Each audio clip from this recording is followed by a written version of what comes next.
Hello and welcome to a special bonus episode of The Imperial Truth. I was listening to the Edge of Empires guys doing their Dreadclaw episode with Mark Frost from Frost Fiend Studios, and he talks about the work he does with Models for Heroes and the charity itself and what they get up to and what he's doing to help. And I thought, well, that's brilliant. And my first thought was, okay, what can our gaming club do to help out?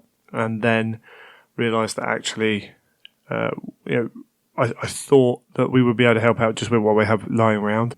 I'll put the link in the show notes for how to help out as well, because Mark will go through that in the interview. But it's slightly more specific than just giving whatever old stuff you've got lying around, obviously, which is sensible and everything else. And I thought, how can I help out? Well, I'll get Mark on to talk about it. Hold on. There's not much point in getting Mark on to talk about it. He's just done a very good interview on this show. So essentially what we've done is I've borrowed their episode. There seemed no point in recording it twice. So if you've listened to their Dreadclaw episode, then please feel free to skip over this. It's the same content. But as I say, rather than spending that time doing it again when the interview went well, we'll just replay that. So if you haven't listened to it, please have a listen and see what they're up to over there, and get a little bit from Mark as well. And maybe you know someone who maybe you can help out and do a bit of support, whether that's donating some bits or donating time. Obviously, all these organisations need a lot of support. Or maybe you even know someone who could do with going, who could benefit from the services provided. I don't really want to go on much more. I think we'll just leave that there, and we'll listen to the guys from Edge of Empire and Mark.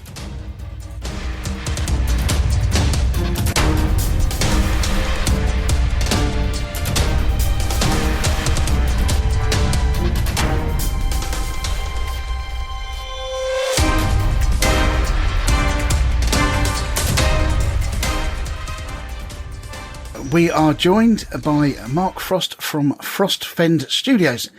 Mark has kindly agreed to come in today and talk to me about all things hobby, but specifically about his work as Frost Fiend Studio and the work that he does as a volunteer for a charity called Models for Heroes. So first of all, a big welcome and thank you for joining me this morning, Mark. No, my pleasure. So what we normally do, well, I say normally, the other person I've interviewed, so you're the second, I usually like to hear about your origin story. So, all good narratives start with an origin story. So where or how or what inspired you to take up this crazy hobby of ours? Cool. When I was a kid, as most people were at some point in their lives, and to be honest, I've never really grown up, as my wife will attest to. I used to build lots of scale kits. My dad was really into scale modelling planes and armour, and he did trains and buses and random stuff like that. But I was always like big tanks and warplanes and things like that. And so we'd grow up going to air shows up at Mildenhall and Lakenheath and stuff like that. So I was always really into models. Got quite good. Actually won a few sort of junior modelling competitions when I was younger, which was, quite good until I kind of hit puberty and discovered girls. They always, damn them, get in the way, man.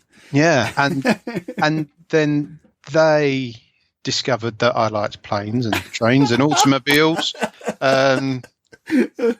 So therefore, I quickly dropped the planes, trains, and automobiles and tried to act cool, which I've been failing to do for the past 30 odd years. So very good.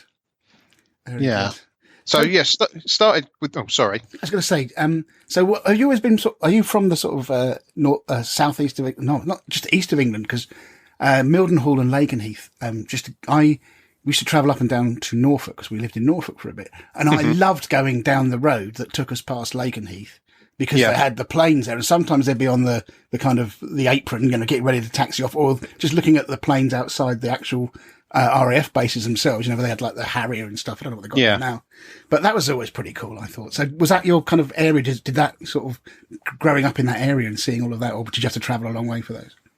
Well, I used to live near Southend-on-Sea, so I'm an Essex boy. Gotcha. Yeah, as you can tell by I didn't want to say, but yeah, as you can tell by the accent. But yeah, so we used to travel up for that. But I recently last year moved to Norwich, gotcha. So I'm sort of a lot closer now. But I get to hear them every day. They sort of fly over my house, so yeah, it's always quite nice and disturbing. Yeah, we used to live in East Dereham, and that was during the Cold War as well. So there was a lot of activity, which is awesome, seeing planes going overhead. Anyway, sorry, I've completely interrupted your origin story. So go on, my friend. Yeah, so obviously dabbled with trying to pull girls. That didn't really work. It's very weird, right? That there were no women into scale modelling. And I found that as well, weirdly enough, and I think we all probably did. Yeah, and it's weird that they're still not. It's getting better, to be fair. I think it's definitely, compared to when I was a young man, and it was, this was the province of sort of nerdy boys in bedrooms, amongst other things. It was, massively uncool. But I think now, I think there's a sea change, slowly but surely. I think it is getting better. But anyway, go on.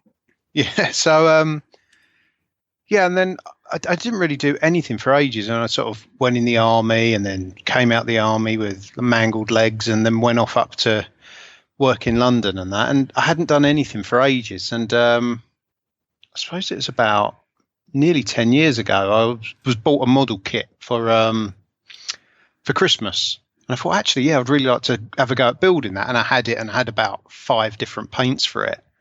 And then I was speaking with some friends. We used to do like a Tuesday night boys club where we'd go around, eat pizza.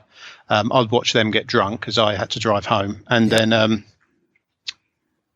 we'd sort of play games or whatever. And they had Space Hulk.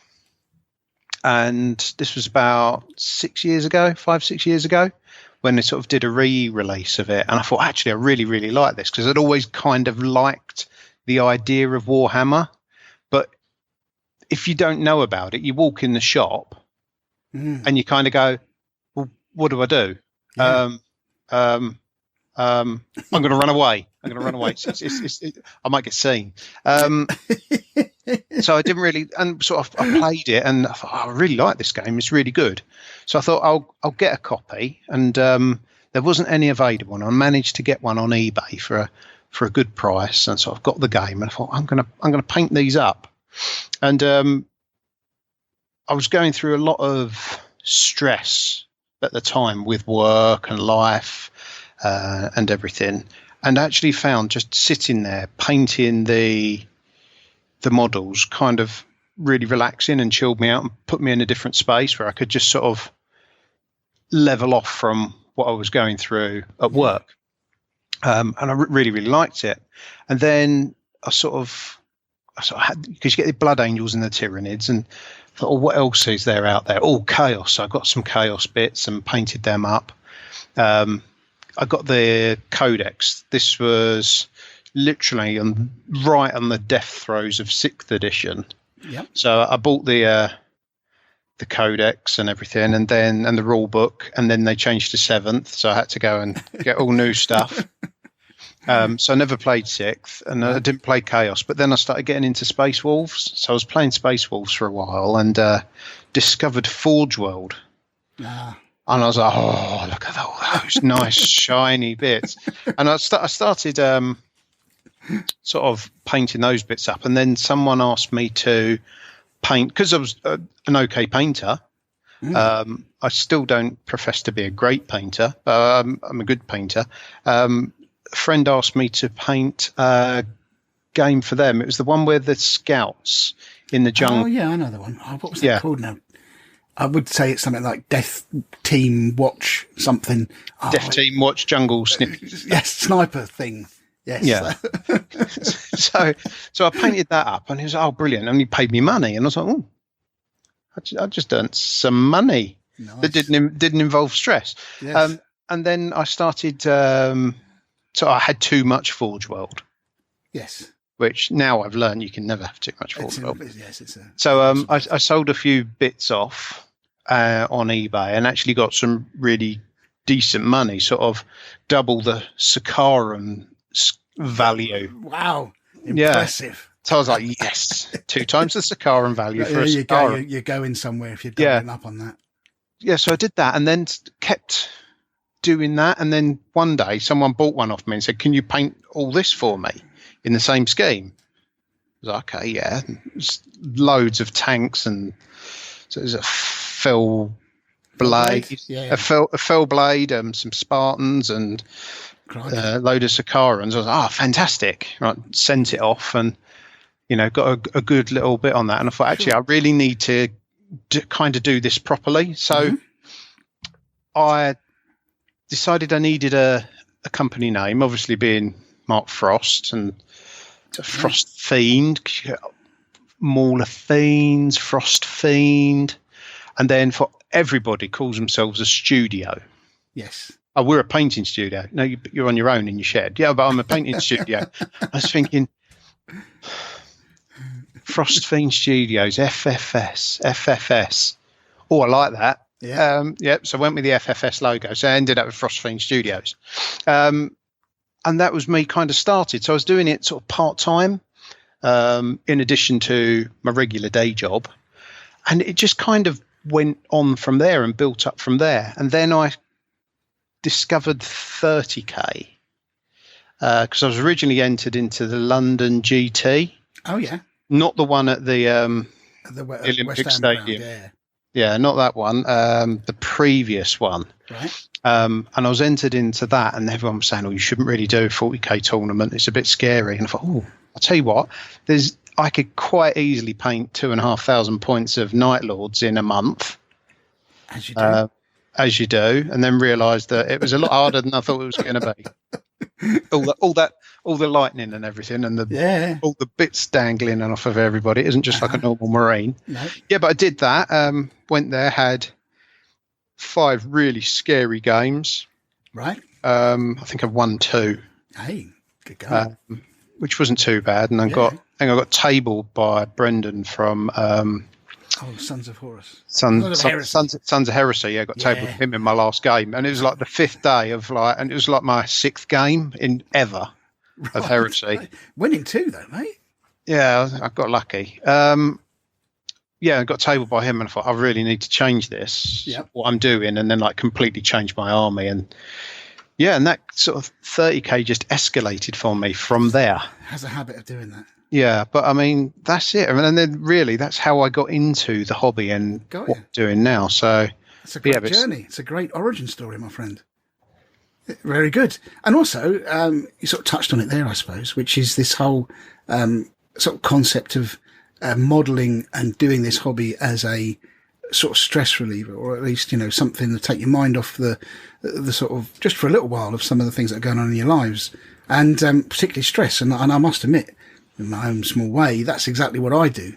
I find it incredibly good at just, relieving stress insofar as I don't have to think about all the other, daily life crap that you're dealing with from, work and what have you. It just gives you a little out, if you like, a little bit of time to focus on something else. Yeah. So with that in mind, I guess also you in your origin story there, you said you were in the army. So was it how did you then, I suppose there's 2 questions coming up here. First of all, let's talk about how you Models for Heroes and what they're going to do. And secondly, I'd really like to hear about how you got involved in that to start with. Okay, so Models for Heroes, what are they? Is that the question? Yeah, I think that's the question. Yeah. Okay, so Models for Heroes, they were set up in early 2017. So Malcolm Childs, who runs it, he was looking on Reddit and he saw that there was Models for Veterans in America. Right. And then realised there wasn't anything over here. So he went around setting up Models for Heroes in line with Helps for Heroes, sort of working with veterans who've had problems in the past, wide-ranging problems. They could look perfectly healthy on the outside and have something going wrong on the inside. or it can be completely obvious what's wrong with them. So you set it up, and it's really just to create modelling sessions and ways for people to lose themselves. Gotcha.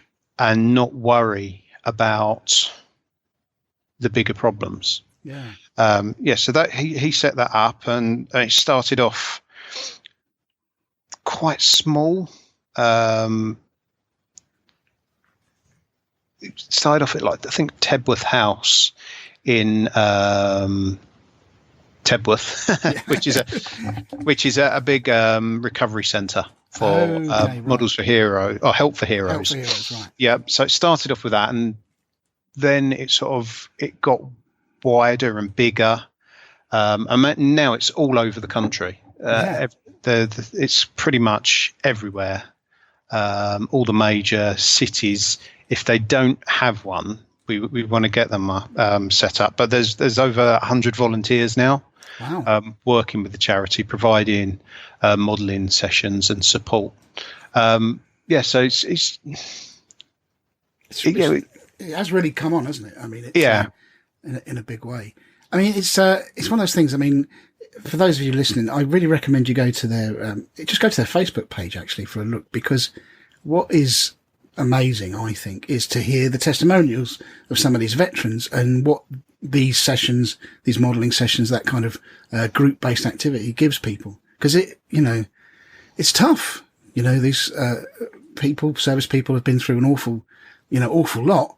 And to sort of see how beneficial, something that we take as a hobby can be to help that sort of recovery process is pretty humbling, to be honest with you.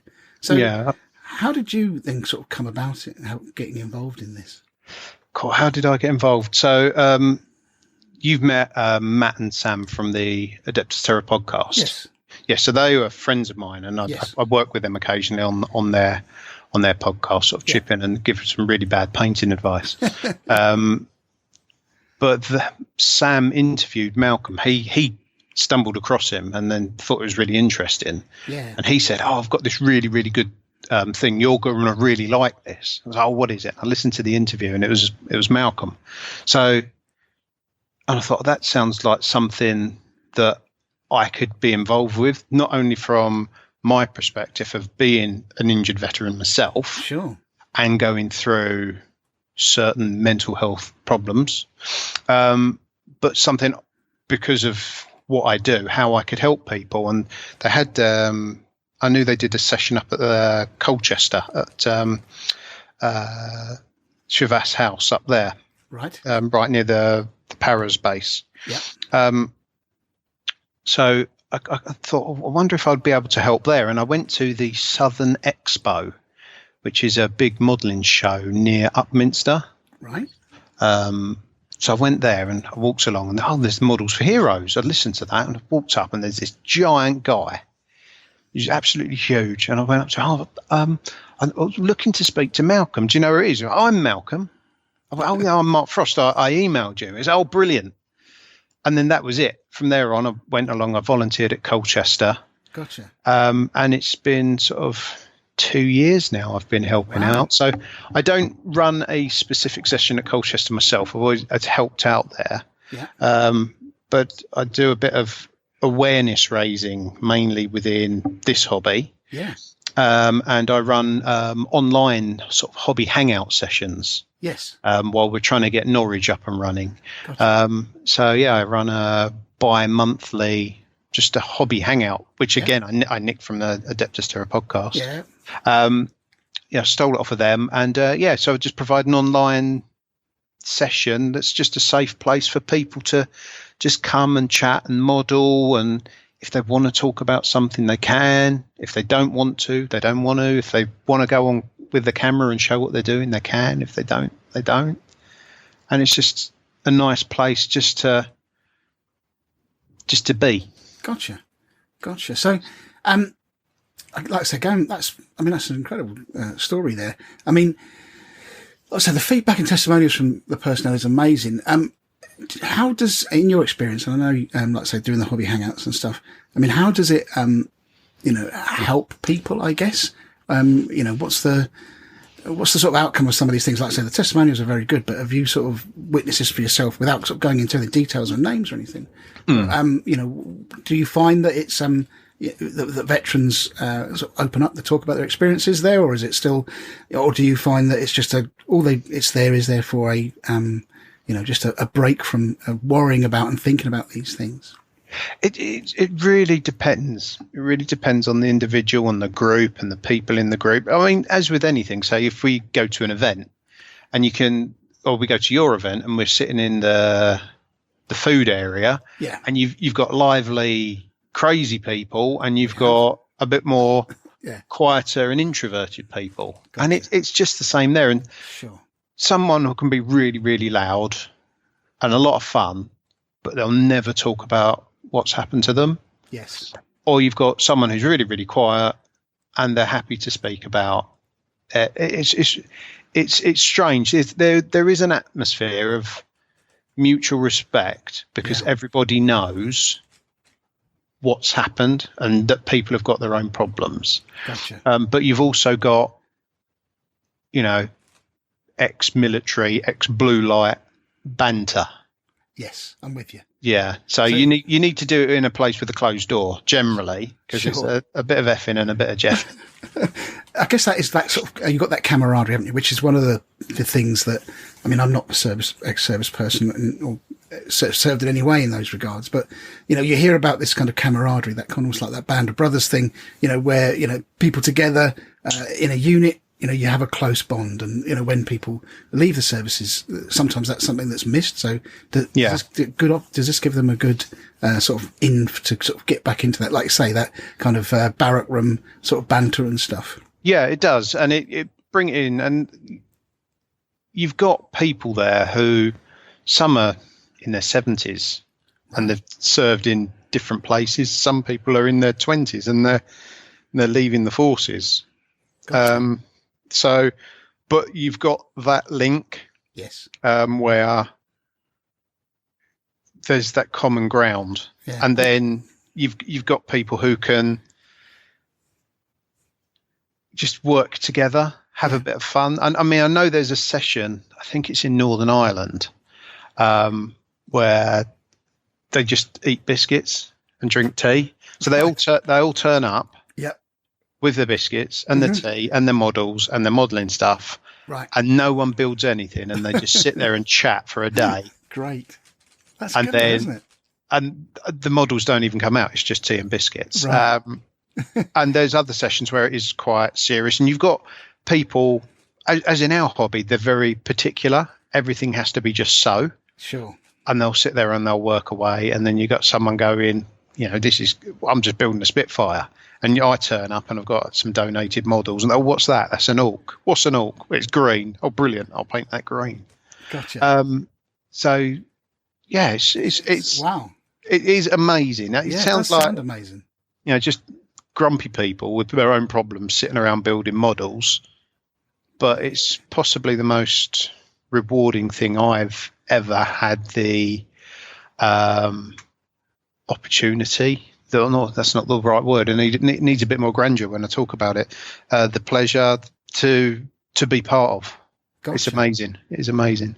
That, like I say, that mutual respect thing. From all ages, some people who 70s who would have served in the sort of mid 20th century conflicts. Fundamentally, people right up to the sort of latter day sort of conflicts that we found ourselves in. I mean, that, like I say, and it's great to hear, how rewarding that is, and to help people out like that. I think that's really admirable. But it's not something that just anybody can do, right? I know from your Facebook page and stuff, you went and did a little bit of training. What's the kind of process for doing that? So let's say, for example, I wanted to help out. I wanted to volunteer. What's the sort of process for doing that? Okay. What did you do? Or how did you find it? Actually, that's a better question. How did I find the process of becoming a volunteer or the process of doing the course? I think a bit of both, really. So, were you nervous? Were you sort of thinking, "Oh my word, this is very different to what I'm normally used to"? And what did you get out of that? Yeah. So on a personal basis, just becoming a volunteer. I mean, I'm not going to lie; it was really daunting because I'd had no idea what to expect. Yeah. So I turned up, I had some boxes of kits to build, I had my own stuff, and I was just coming along to help out and just sort of chip in.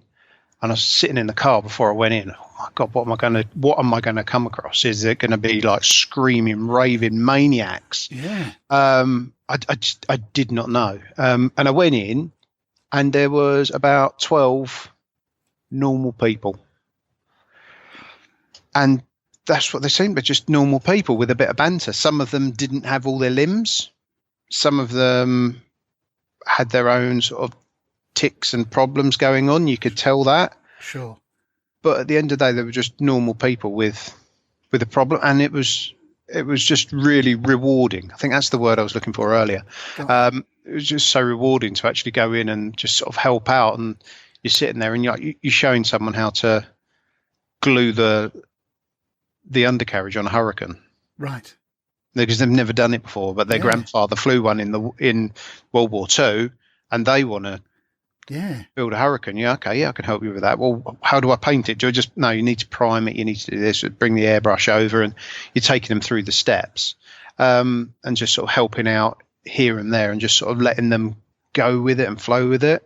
So, just sort of going in and becoming a volunteer. Seemed like before I went in a really, really big daunting step, but actually it was quite easy. It helped that some of the people who go to that session are completely bonkers in a brilliant way. Right. There's people just saying stuff that you can't come home and repeat in front of the kids, and it was so much fun. Gotcha. I walked out of there and I was like, why did I only volunteer for the day session? I really needed to stay for the evening session as well, and I want to come back tomorrow, but they're not doing it till next month. So it was so much fun and so different and so rewarding from what I was doing. Yeah, absolutely. So it was great. Did you do like a mental health or a sort of first aid course or something? I know they do run them. I just wondered if that what was that like? Because, mental health is quite a topic these days. People are certainly much more aware of mental health in today than I think previously has been, but it's still a bit of a taboo subject. People talk about, you can't say you've got stress, and, you can't say you're suffering from anxiety because, work will, treat you slightly differently in a detrimental way. Yeah. How did you find the experience of going and doing that mental health sort of first aid course? And also, did it make you sort of think about some of the things that you'd been through in the past? Like, say, you mentioned, things like your own sort of stress and dealing with being a veteran and coming out of the army yourself. Yeah. So, the course is provided by Mental Health First Aid England. Right. They provide all the coursework, but it's actually paid for by the charity Models for Heroes and RAF Benson. Yeah.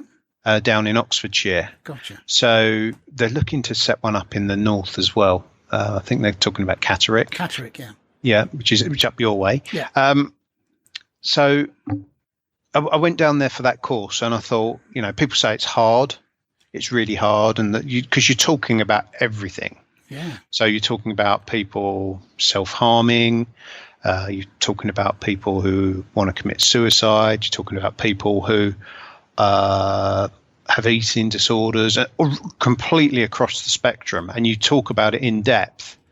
And I think wherever you are in life, if you sat there and you did that course, whether it's the half-day course, the single-day course, or the weekend course as I went on, you're going to sit there and at some point you're going to go, bloody hell, I had, at some point in my life, I think I might have been depressed. Yeah. Like properly depressed. And then coming from someone like myself who suffers from depression and anxiety as well, sitting there, and I was thinking, oh my God, you've got all these sections, and there's like, you go in there and you talk about something, you think, well, actually, what I thought I had doesn't relate to that at all. And then you go into the next section and you're like a quivering wreck. but it's run in such a way that if it's something that's too difficult, you can sort of just get up and leave. But everybody in the room is doing that course for a reason, i.e. they've got it themselves, they're related to someone who's had a problem themselves, or they're helping, but everybody's there to help. Gotcha. So it's like a really, really safe place. It's such a... And you find yourself talking openly, and then talking about things that you don't even tell your closest family. Right. And you're just learning about stuff. And then it teaches you how to ask if someone is okay. Got you. Yeah, that's a key question in itself, isn't it? Yeah, because the amount of times you would just walk up to someone and go, "Oh, you're right. Yeah, I'm okay." Yeah, exactly. But then it's that follow-up question: how are you really? Right.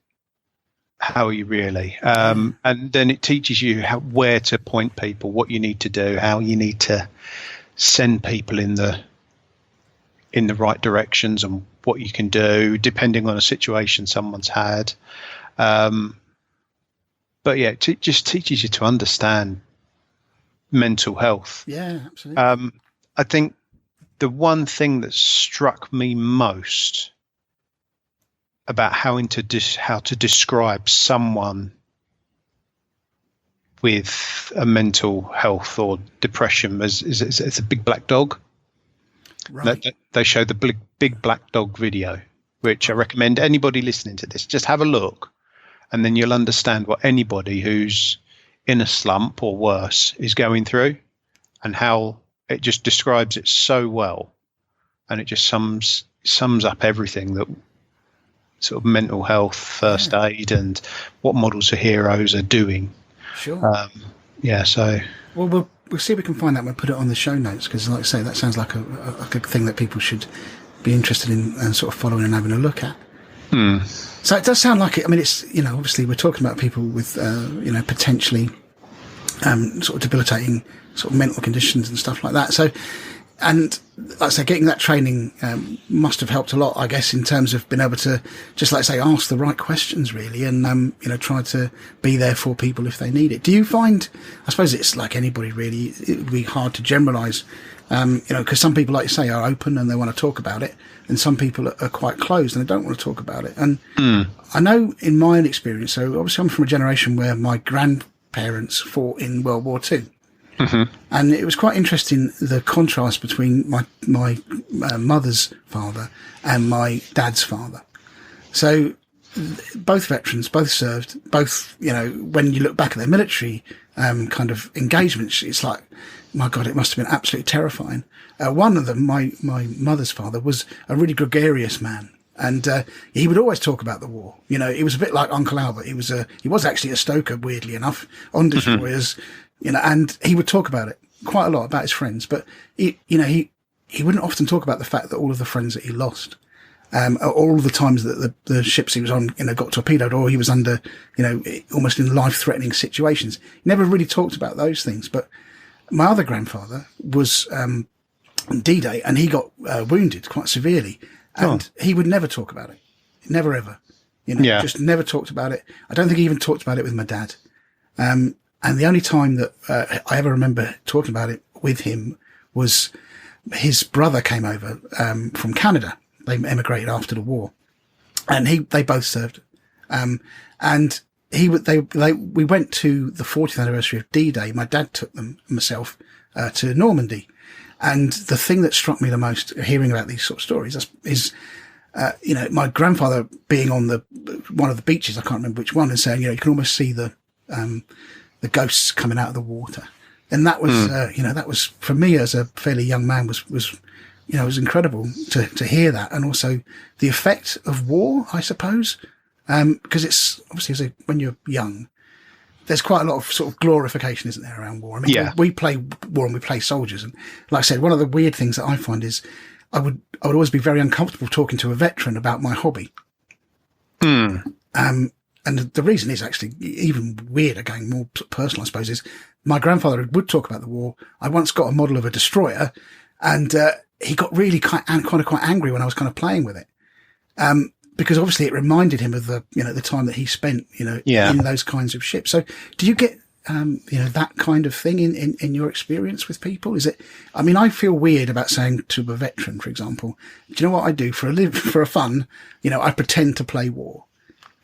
Yeah. But then I looked on the Models for Heroes things, and obviously some are building, models that are, things they saw, military vehicles, and some people aren't as well. They're doing just craft stuff as well. So does any of that, do you have you experienced any of that in your sort of conversations with veterans?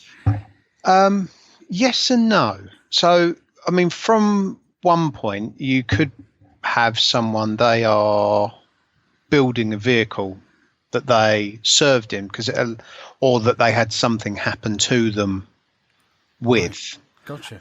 And it just allows them to see it from the point of view of the other people involved. Yeah. So say someone, I don't know, got their foot run over by a 432, which is like the same as the Rhino that's outside Warhammer World. Okay. So if that happened, they can actually then pick up the tangible model and then just look at it and go, actually, maybe this happened, maybe that happened. Or it could be something far, far worse that could have happened with it. And then you get other people who just don't want to go near that.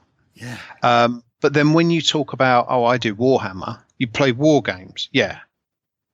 Yeah. And then you spend 15 minutes telling them what it is. Yeah. And half of them then spend 15 years trying to forget what you've just sat there and told them.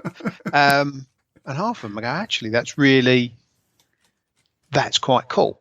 Yeah. Because they went in the military for a reason. They were suckered in by the black and white movies that there used to be on the telly, and Technicolor movies. But so that they went in for a reason. And generally they're quite a like-minded set of people. Sure.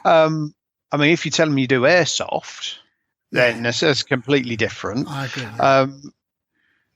But because that's like a different type of war games, isn't it? It's like playing at war, with everything except people dying, and and the hell that would be.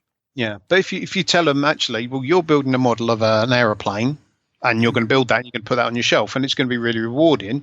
With this, you can build a model of an aeroplane or a man or a tank, and you can use that in a game. Yeah. And that is rewarding in itself, and you can open up to other areas. And actually, it's taken quite well. And I'm finding, because within Models for Heroes, I'm the kind of Warhammer person that I find Malcolm's contacting me saying, we've got a new referral. They live out somewhere where we don't have a session. Is there some way we can get some models to them? Gotcha. I'm thinking, right, I need some donations. Sort of speak to my mates. Has anybody got anything? Or I raid my own stash and send them off a box of Terminators or Marines or Eldar or something that I'm never, ever, ever going to get to. Yeah. So it's actually gaining a little bit more, actually not a little bit, a lot more traction from where it was 2 years ago. There wasn't anybody really doing Warhammer at Models for Heroes, but as it's growing and getting bigger and it's bringing in more people, like the Warhammer side of things, and even Bolt Action as well, is sort of gaining a lot of traction within the sort of the veteran community. Sure. Wow, that is. I mean, it's. Let's say that whole thing about I suppose Warhammer 40k is, I don't feel that it's particularly jingoistic, if you see what I mean. I think that there's obviously it's set in the far future and it's completely made up, but even as an undercurrent of, war is not a great idea, and that, you talk about these Imperial Guard regiments where it's like, we're just going to sacrifice hundreds of thousands of men sort of thing. So I don't think it glorifies that too much, but obviously you have your heroes and stuff like that. But I think there is a sort of, and even sort of fantasy battle as well. It is completely divorced from reality. I suppose Bolt Action's slightly different because you do have the sort of historical reenactment aspect of it, but and maybe even sort of the modern stuff as well. But yeah, that was always my worry, I suppose. And it's thanks for sort of explaining that, because I do always feel every time I meet somebody and they ask me what I do, and they're a sort of serving veteran or, have seen sort of frontline combat, if you like, or been involved in people who have seen frontline combat. It always feels like I'm, sort of belittling what they've done in some sort of childish way, if you like. But thanks for that, Mark. That really helps. On top of that, I would say if you actually talk to them and tell you what you do, they'd probably see you as, in some ways, you're honouring them in a way. Sure. As well. So there's a little bit, there's the respect there that they can tell if you're taking the mickey, as with anybody. So, gotcha.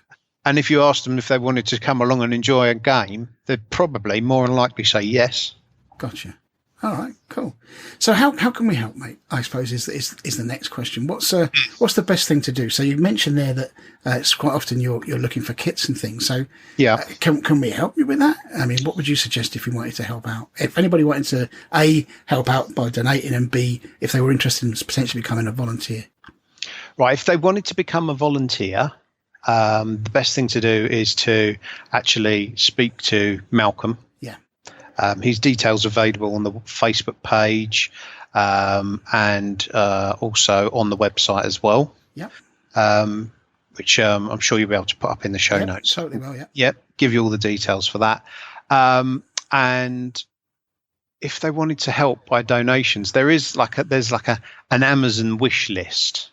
Gotcha. Which people can do. But what we've found with that, it's a little bit. You send it off and it just arrives and you don't know who's actually sent it. So you can't really thank them. Gotcha. But so if anybody's got any kits, Warhammer or non-Warhammer, that they think, actually, I don't need this anymore. It's just sitting there. What am I going to do with it? I'm not going to get much for it on one of the trading sites. Or if they've got paints that they don't use anymore, because paints and brushes and any modelling tools except for knives, basically, is needed. It's just anything, even if it's just a tin of paint is helpful, because it allows someone to work with what they're doing and take their mind away from the struggles that they're going through. Sure. All right, mate. Well, that's cool. I mean, I've got whole spectrums of colours that I'm never going to use, so I'll see if I can find some, because I'd really like to help out with this. I think it's really, it's inspiring what you've done there, and it's also a really worthwhile cause, I think. So we'll have a chat amongst ourselves with the lads, and we'll see what we can come up with. Okay, mate? Yeah, anything would be fantastic. Yeah, no worries. So that's that. So thank you for that. That was really interesting. I really enjoyed you talking about that, mate. So thanks a lot. Should we have a little chat about you? How did your journey outside of this? But how? So one of the things that always fascinates me is on a different topic is when people go sort of say, you know what, I'm going to become I'm going to enjoy my hobby, or try and do my hobby as a full-time job. So that was fairly recent for you, wasn't it? You decided, you know what, I'm going to do this. Or I'm going to actually create a business, if you like, out of this. So how did that decision process go down? Cool. Yeah. So I've been doing it sort of professionally, semi-professionally for 3 years. Yeah.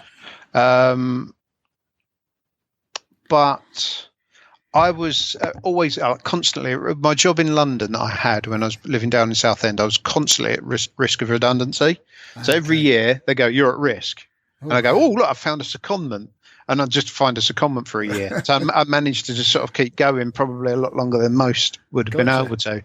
So I managed to keep going. So it was always something that I considered, because I never really knew what was going to happen. Sure. I said, maybe we could allow me to do this full time. And my wife runs her own sort of part-time business on side of her full-time job, doing sort of graphic design and things like that. So it's like we're quite entrepreneurial and arty as well. So I thought maybe I could have a go at this. And then finally, last June, I was made redundant. Gotcha. And I was like, well, what are we going to do? Well, I knew I was going to be made redundant sort of 3 months before. What we're going to do, what we're going to do. And my wife, she works full time for Aviva, and their head office is in Norwich. Yeah. So we're down in Southend, and where we're living, it's like, the cost of living was so high, compared to other places in the country. And it's like, well, if I'm not going to London, that's sort of £500 a month I don't have to find. Yes, it's expensive. if we move away, actually our cost of living would go down by sort of £500 a month. Well, how much do I have to earn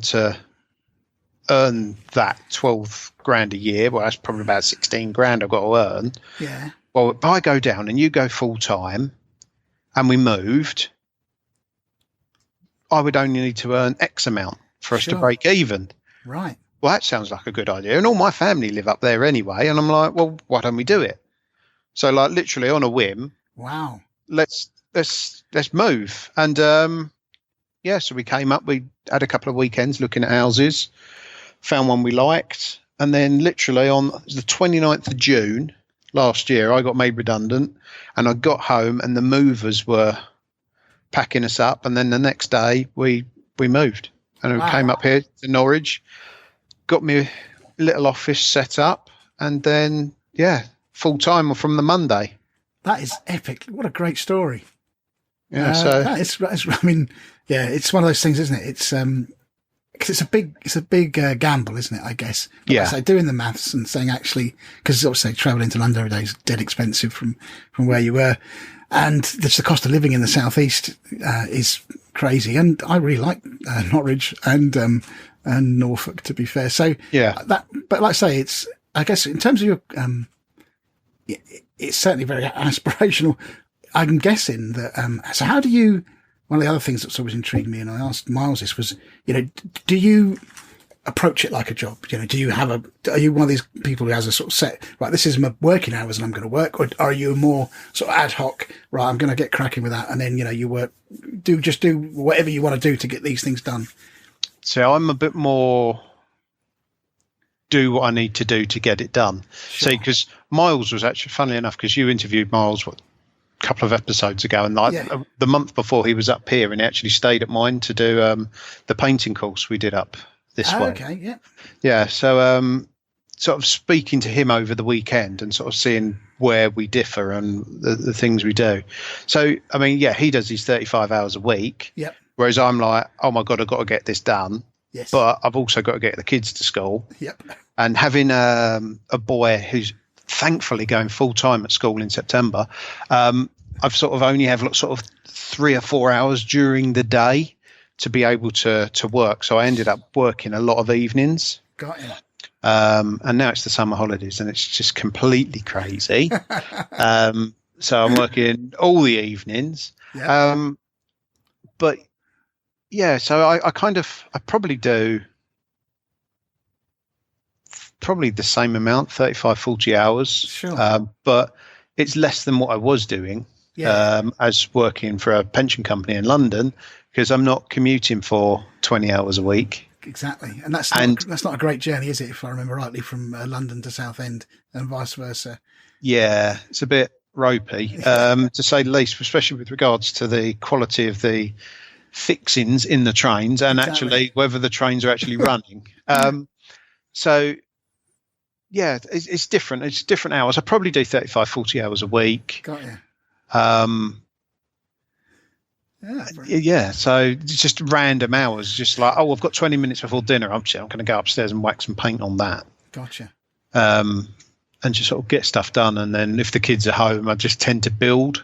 So they're watching telly or trying to kill each other watching telly. You can build in the background there. Yeah, and I'll just sit there in the corner, sort of coping while putting some orcs together. Yeah. Wow. So is there anything that you, so I did ask Miles this question. So what, is there something that if you're hoping that someday somebody's going to go, oh, I want this painted, Mark? Is there a particular figure currently or that you thinking, I hope somebody wants this painted because I'd love to give that a crack? Is there anything that's taken your eye at the minute? Oh, is there something? Because it's a tough one. Is there a question for you? Because are you so I like painting tanks and big vehicles, right? And I hate infantry with a passion, which is why things like Armoured Breakthrough seem to be my default. Even with looking at my solar now, I'm thinking, that's just all Lehman Russes, really, isn't it, Graham? You've got the minimum amount of people that you could possibly get in an army that are on foot. The rest of them are, big tanks. So Do you have? Is there anything like that you think? You know what, a Warlord Titan or something? What's the the dream painting thing?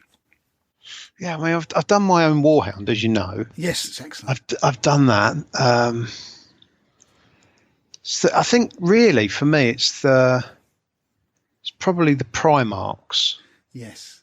Yeah, so I've done 2 so far that are finished. Right. For 2 of my armies. And I'm working on Fulgrim at the minute as well, but that's not for any of my armies because I'd never really go down that road. Sure. But yeah, I think the Primarchs, I'd love, if I could, just to have a cabinet sitting somewhere and have all the Primarchs or all the big HQs, because you could throw in sort of Valdor and Scoria in there as well. Only if you actually physically threw them in. Yeah. But just to please Chris about Valdor. Yeah. Yes. I think, just having if I could do anything, it would just someone say, paint me the Primarchs. Right, yeah, from start to finish. Yeah. That would be a lovely thing, wouldn't it? And yeah. They are fantastic models. I don't think there's a bad one amongst them. So they're all done now, aren't they? Oh, no, they've got the lion to do. Is it just the lion left? The lion and the Khan. Oh, of course, yes. Pete Reese, he's probably badgering them as we speak to get that model done.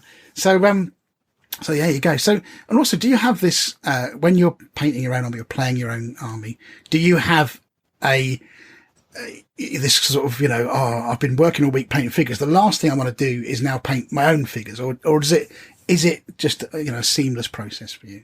It's just constant, really. So, I mean, I've got my Night Lords, but I haven't really done anything for my Night Lords in a while. Sure. But I mean, you've seen the pictures of the demons I've done. Yes. Yes, I've got a demon army, which actually played for the first time last night. And how did that go? I got tabled, right. Turn 6, well, that's not which you would kind of expect with demons because they really fall away. But it was only Centurion, and it was against Blood Angels. Oh, yeah. Did he have all the Psychonara malarkey maxed up to try and do you in, or was it just a straightforward one? Right? It was straightforward. It's anything with AP 5 or Strength 5 really gets you. But the psychic phase was quite good, and sort of tactically using your psychic phases, so you can terrify one unit. Gotcha. And then that drops them down like a leadership skill. Yep. Or leadership level, and then you charge them, and then you go in and you're fighting them, and then they've got fear, and they have to roll for leadership, and it comes down. So it's like a sort of synergy, using those psychic powers as a sort of strategic or tactical use of those. Right, very good. Yeah, so it's different. Isn't it? Yeah, it's different, and it's just really just playing a new army for the first time, because I've just played Night Lords and I still can't remember the rules for that. Just playing something else was really good. But then, I've got my Mechanicum and my Imperial Fists as well that I'm constantly working on when I should be working. It's great. Sure. There's just, I fit it in. I think, I'm painting gold now. I've got some gold in the pot. I'll spray that, or actually I've got some out here on my palette. I'll just finish that off. So I tend to do my own stuff piecemeal. Sure. Did you find, actually, going back to sort of gaming, I suppose, is the shock of having things that haven't got 3+ armor save? Yeah. Because when I first played the Solar, I was like, oh yeah, they'll be fine. Heavy bolter. Brr. Oh, they're not so fine. They're really not fine. That might as well just be AP2 rending for them. Yeah. It was shocking, genuinely shocking. So, but it's different, isn't it? It's a nice change. Yeah. So, I mean, what I've always struggled with is the table. So I'm Strength 3, you're Toughness 4, and I've got to hit you on. And anybody who's played me knows that they tell me what they're hitting them on, and what I'm hitting them on. Gotcha. So it's like constant. But then you got the demons, and it's right. So there's Strength this now. So I'm hitting you on. Right. Does this? I mean, I haven't looked at the book yet. It's on our list to do to any degree. But Michael sort of hinted when he talked about it that they kind of come in strong and fade off towards the end as they kind of ruin Storm power. The sort of Rift starts off very powerful but gets progressively worse. So does it change per round sort of thing? Yeah, so for the first 2 rounds, you're +1 strength and +1 toughness, which is quite good. Yeah. And then for the second 2 rounds, your base level strength and toughness. Gotcha. And then for the last 2 rounds, you're -1 strength and -1 toughness. Oh. So it really ebbs. So what I found yesterday is I wasn't aggressive enough at the start. Right, you've got to go. I was kind of like, I'm going to stand back a bit, and what am I doing? Yeah. So I missed the first turn, and then most stuff came in second turn. Got you. But it needs. But then they can't charge till third turn. By that time, you're down a level. Yes. So yeah, you've just got to come straight out and hit people really, really hard at the start, which is what demons would do. True enough. So, but it felt good, and it felt like if I play my Night Lords, I kind of like, oh God, I'm losing. But actually playing these, it was kind of like, well, actually, I don't mind them losing. Yeah, they're supposed to lose. They're supposed to lose, Yes. but it's quite good because you can choose what you're playing against. So you roll for the mission, and you can choose: do I roll for the mission, or do I roll for the mission that's actually for this type of army? Right. Where if you're, is it Maddening Swarms, which is Tzeentch, which is what mine's sort of built to, you can actually, my aim for this is to kill as many of yours as possible with psychic powers. Right. Okay. And you gain your points that way. Victory points that way. Gotcha. Yeah. So rather than the sort of mission victory points, you can score your own victory points, like for your own agenda, if you like. Yeah. Oh, that's really cool. I mean, I must admit, when I've been playing the solo, it's been like every victory point is actually hard won. You know, there's nothing, you get nothing for free with that army. And so even, you know, having 2 victory points, I consider it a moral victory, even though, like you say, the chances of them winning against a reasonably well tooled out Space Marine army is fairly remote, but that's cool. You know, I really quite like that. So it's a nice change. So that's good. So when are we going to see you again? Are you Company of Legending? What's your plans? Yep. So next couple of months. So I'm Company of Legends. Yes. It's only about 5-6 weeks away, isn't it? Yes, it is. Scary. Really It's exciting. Scary. Yes, I've got a nice 6-hour drive by myself. Oh, crikey. Lovely. That's a bit of peace and quiet away from the kids. Coming up. I'm bringing the table up. Oh, yes, thank you. For that. Yes, I'm coming up for that. And I should be bringing the demons for that as well. And then after that, it'll be Blood and Glory. Yes. Yes. And I think they're my only 2 events so far that I've got booked in for the rest of the year. I think that's pretty much the same as us. So I will see you in a few weeks, my friend. Excellent. I'll see you then. Yes. Well, listen, mate, thank you ever so much. Would you like to just let people know how to contact you if they would like to see what you've done and commission you for some painting work? So if you would like to tell people the best way of doing that, please do now. Yep. So my website is frostfiend.com. They can catch me on Instagram as Frostfiend, and I've got Facebook site, which is Frostfiend Studios.